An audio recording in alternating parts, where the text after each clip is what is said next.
Bienvenue sur la chaîne de Ghislaine, la chaîne des passionnés d'aquarelle et des techniques modernes. Pour vous souhaiter une bonne année, j'ai préparé cette démo qui vous avait tant plu sur Facebook. Ici, je vous présente les pinceaux avec lesquels je vais travailler. Donc, il y a le pinceau Ghislaine, bien entendu, la peinture Blox, le papier Thunder Waterford, les pinceaux Preston, et je me sers de scotch papier pour accrocher sur une plaque de plexiglas ou de plastique. C'est du scotch que j'achète chez Action. Voilà, vous voyez, c'est très succinct au niveau du dessin. Par contre, pour donner plus de dynamisme, je peins toujours et je dessine toujours des formes plutôt triangulaires. Il faut savoir que le triangle donne du dynamisme et de la perspective, alors que si vous mettez des carrés ou des rectangles, vous aurez une impression de plomber un peu votre dessin. Donc sur un fond mouillé avec un pinceau à la vie. Souvent on me demande le nom de mes pinceaux. Pour celui-là, c'est un pinceau Princeton Aqua Elite. C'est des pinceaux que j'aime beaucoup. Et au niveau de mes couleurs, pour cette peinture, je me suis servi uniquement de peinture bleue et d'un seul marron. Alors pour le fond ici, c'est du bleu céruléum avec un petit peu de turquoise, et vous voyez que je me sers beaucoup d'essuie-tout. Vous verrez que tout au long de ma peinture, je me sers énormément d'essuie-tout. Ça permet d'estomper et comme vous devez le savoir, j'imagine, pour donner une perspective encore plus importante, il faut que notre fond soit très léger. Et rien de mieux pour atténuer que de mettre un petit coup de sopalin, voilà, pour ne pas le nommer, et de ce fait avoir une impression d'éloignement. Il permet aussi de donner ces impressions de un peu d'arbres blancs qui sont dans le fond. Vous voyez que je ne peins pas régulièrement. Vraiment, je mouille mon papier et je laisse travailler mon aquarelle. Il faut que le papier soit très mouillé et travailler uniquement avec du papier 100% coton. Là, avec ma carte de crédit, je dessine un arbre, puis avec le pinceau Ghislaine, voilà le pinceau qui m'a fait créer cette petite peinture rapidement, simplement pour le tester. Voilà, je dessine un arbre que j'estompe au fur et à mesure, à chaque fois pour atténuer, sachant qu'on est vraiment dans l'arrière-plan. Et dans l'arrière-plan, il ne faut absolument pas que les choses soient trop fortes et trop distinctes, trop dessinées. Pour information, je tiens à vous dire que le pinceau Ghislaine avec lequel je peins et dont je vous parle tant, ne me ramène aucun bien financier. Voilà, je n'y gagne absolument rien. C'est vraiment un pinceau que j'ai créé pour les aquarellistes parce que voilà, je trouvais que il était plus pratique, et vous verrez que si vous l'achetez, il permet vraiment de belles choses. Et il est en vente sur le site Aquarelle et Pinceaux. Il est fabriqué par la marque Léonard en France. Voilà, vous le voyez là à nouveau, il est vraiment très très grand, il a les poils souples, il a 5 cm et demi de poils synthétiques, hein, parce que je ne veux absolument pas prendre du poil de martre par choix, par conviction. Et il peut permettre de faire des arbres vraiment très fins. Vous voyez, dans le fond, là, on a des choses qui sont toutes petites, toutes discrètes. Et sur le devant, vous verrez qu'ils permettent de repasser plusieurs fois et par là même de faire un dégradé au niveau des arbres ou des feuillages en une seule fois. Ici, je reviens avec un petit peu de blanc de titane. Alors pourquoi du blanc de titane? Parce qu'il est opaque et qui permet quand même de fuser dans l'eau. Voilà. Et dans le fond, je voulais quelque chose quand même qui rappelle la neige. On est dans un paysage d'hiver. Et Voilà, je vais rajouter simplement quelques petites branches. Toujours votre essuie-tout à portée de main quand vous êtes dans votre arrière-plan, et dans votre second plan, vous verrez qu'il sera là aussi utile pour donner un effet de neige et de glace. Là, je vais couper mon petit sentier, mon petit chemin en deux. Pourquoi? Parce que j'ai envie de rajouter encore une triangulation. Alors la triangulation, voilà, je vous rappelle, amène le dynamisme et la perspective. Voilà, j'avais vraiment envie de créer un petit chemin qui nous emmène joyeusement sur 2023. Et vous voyez que j'ai mouillé l'avant du chemin, puis avec mon essuie-tout, j'ai enlevé une partie de l'eau pour que la peinture ne fuse qu'à certains endroits et puisse garder le blanc vraiment très blanc en ne peignant pas dessus. Il faut savoir que lorsque l'on peint et qu'on enlève de la peinture, on ne peut pas retrouver le blanc aussi pur du papier qu'il ne l'était auparavant. Là, donc, je peins avec un petit peu de terre d'ombre brûlée. Et j'ai aussi mis du bleu turquoise et bien sûr de l'indigo, qui est le bleu le plus froid. Et c'est pour cela que je l'ai mis au fond. Voilà, pour vraiment donner une impression de froid. Je rajoute un petit peu de terre d'ombre brûlée, simplement parce que c'est un sentier et que j'ai vraiment envie qu'on se rende compte qu'on est sur un petit chemin. Vous voyez que je travaille beaucoup avec le pinceau à la vie. Je rajoute de l'eau, je fais des chemins d'eau.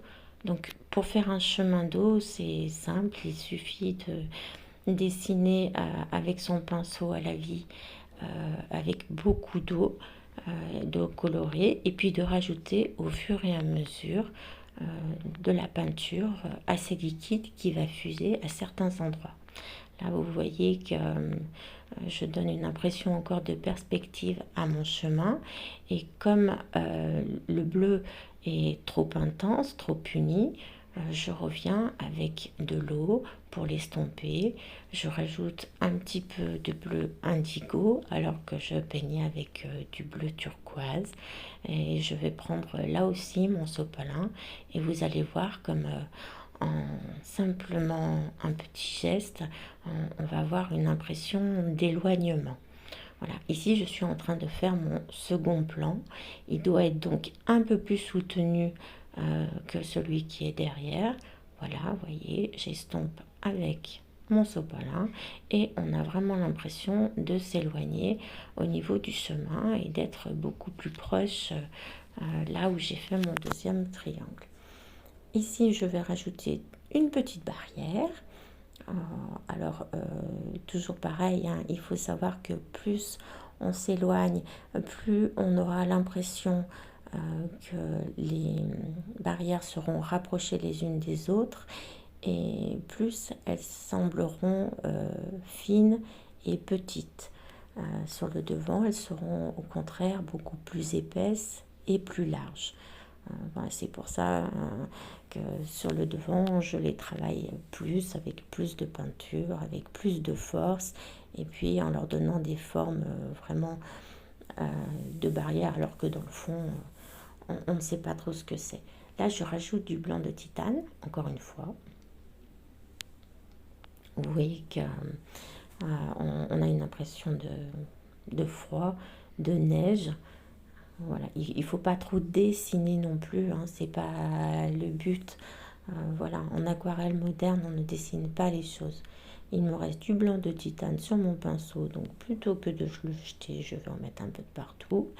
Et puis je vais rajouter un arbre un peu plus détaillé avec mon pinceau, toujours mon pinceau Ghislaine que j'aime tant, et qui se retrouvera derrière mes barrières et qui se retrouvera devant mon arrière-plan.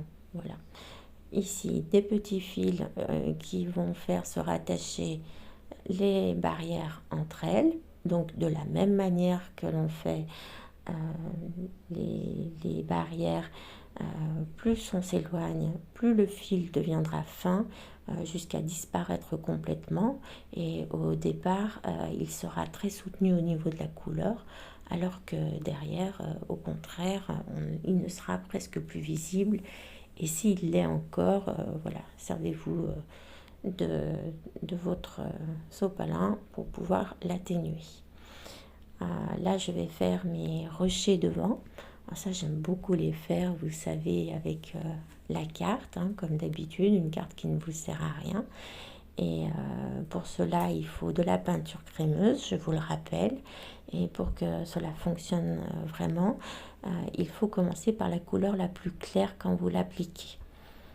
Moi, pour ce tableau, je ne me suis servi que de 5 couleurs, hein. Donc, je les ai toutes remises à l'intérieur de mon rocher, à savoir de la terre d'ombre brûlée, du bleu céruléum, du bleu turquoise et du bleu indigo. La cinquième étant le blanc de titane que je rajouterai sur mes rochers après, une fois que j'aurai complètement terminé. Là, vous voyez que je me suis servi du surplus de peinture pour étirer au départ avec la carte, puis maintenant avec mon pinceau à la vie. Voilà, j'étire en prenant soin quand même de laisser du blanc parce que c'est de la neige.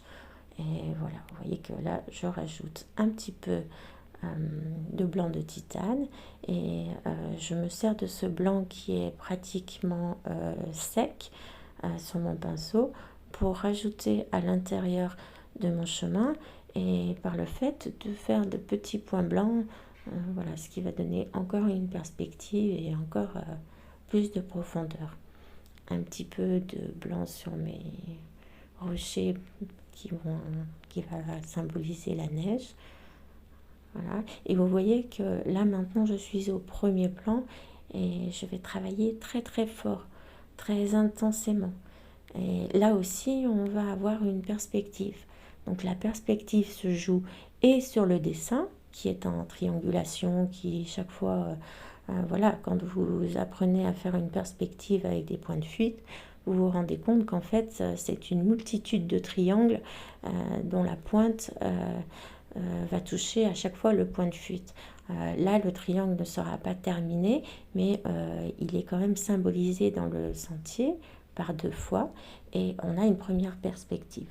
La deuxième perspective est faite avec la peinture qui dans le fond est légère et devant beaucoup plus forte et du coup donne encore une impression d'espace. Là, je vais faire un arbre très très foncé, puisque là aussi il sera au premier plan. Alors, le film de la démo donne l'impression que l'arbre est au milieu, chose qu'il ne faut absolument pas faire, hein. À chaque fois, j'explique aux élèves qu'il faut éviter de scinder son tableau en deux en mettant en plein milieu un arbre, un objet, une personne. Voilà, là c'est simplement la vidéo qui donne cette impression-là. Alors, vous voyez qu'on peut repasser sur le tronc avec plusieurs couleurs différentes et du coup donner une impression de lumière à son arbre sans avoir à rajouter de couleurs. Voilà, j'en fais un petit deuxième à côté pour le plaisir parce que vous verrez que si vous l'essayez, c'est vraiment addictif. C'est vraiment quelque chose où on prend du plaisir parce qu'on n'a pas à réfléchir et puis on a l'impression que l'arbre pousse tout seul, on devient le jardinier de la peinture. Voilà, on rajoute un petit peu d'herbe folle ici et là et on laisse danser son pinceau sans avoir vraiment à réfléchir. En mettant beaucoup de couleurs, vous voyez que là je mets de l'indigo, il se fond dans ma coulure qui est encore mouillée. Un petit oiseau parce que je trouvais que quand même ce paysage était un petit peu triste, donc un petit rouge-gorge minuscule qu'il va falloir retrouver avec une loupe. Mais là, voilà, mon fils vous fait un zoom parce que vraiment, vous verrez, il est tout petit. Euh, et puis, le orange va réveiller un petit peu tout ce bleu. Voilà, une petite couleur complémentaire notre œil est amusé. Voilà, ma peinture va bientôt être terminée. Je vous remercie de l'avoir suivi. Vous souhaite encore une très bonne année que j'espère passer avec vous, chaque jour un peu plus nombreux et plus empathiques. Je vous remercie pour tous ces commentaires et vous dis à très bientôt.